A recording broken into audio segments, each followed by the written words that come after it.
I thought we would do to begin is I would love for you to come to a comfortable seated position. And normally in our yoga class, we do go barefoot.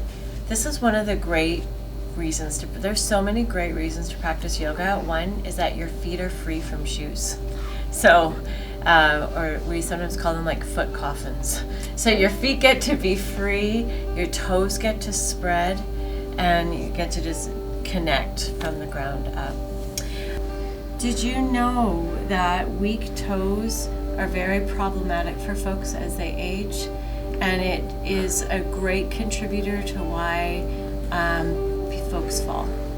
And as you know, when you fall and you're old, I mean, falling at any time, but you know what I mean, it is really serious for elderly people to fall. And then so we want to make sure that we don't leave our toes up. So I want you to know the landscape of yoga, it's huge, it's vast. But I'm bringing this in because I just want to emphasize that every part of you is welcome in the practice, even the smallest parts that you may feel are like, no, that doesn't matter, or that's insignificant. It's not.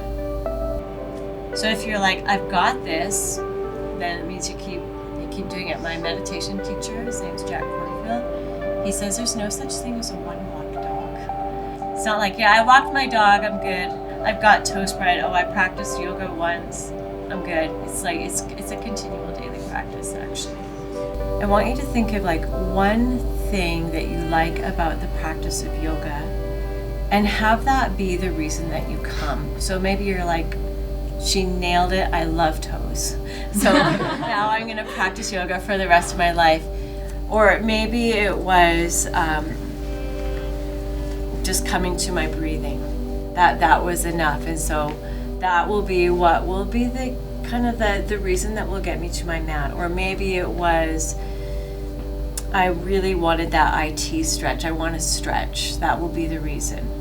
You need to find one reason that will commit you to your yoga practice, because I promise you the other things that you will find in your discovery of your body and your wellness, it's I can't even list all the reasons to practice yoga. So one of the reasons that I practice yoga is because I really don't want to miss the experience of my life, right? I don't want to get to the end and be like, dang it, I missed it.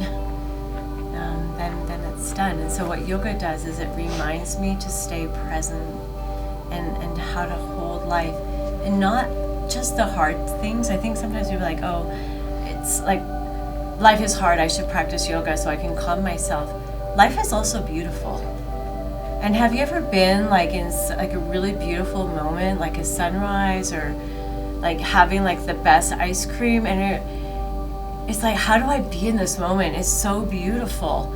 And it's through that practice of like breathing, and like, I know I'm gonna breathe, and I'm not gonna miss the joy, and I'm not gonna miss the sorrow. I'm gonna share with you a poem that to me really encapsulates this practice. And it's by one of my greatest heart teachers. Her name is Mary Oliver, and she's a poet. She passed away 3 years ago. And the poem is called Snow Geese, and it goes like this. She says, "Oh, to love what is lovely and will not last. What a task to ask of anything or anyone, and yet it is ours. And not by the century or the years, but by the hours.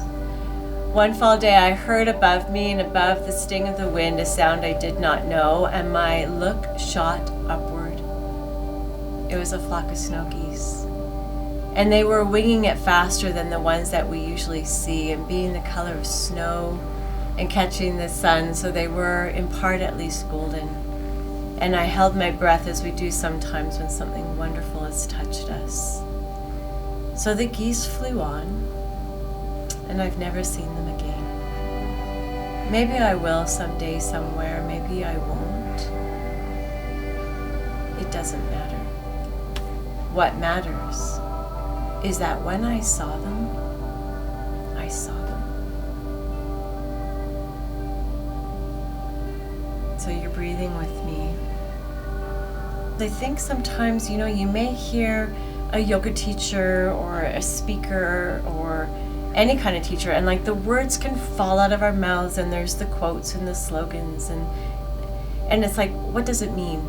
And I just really want you to know that this practice is one that we live. It's not one that we just recite or put our body into postures. It's a practice of everyday living and breathing and feeling and experiencing.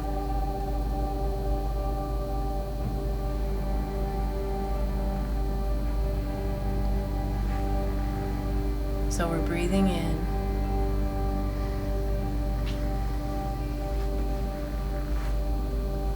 And we're breathing out.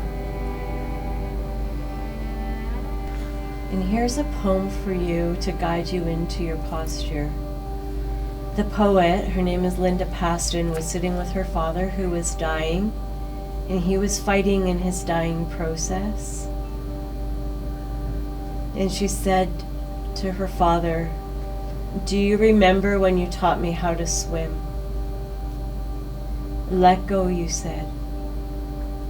"The lake will hold you up. Let go."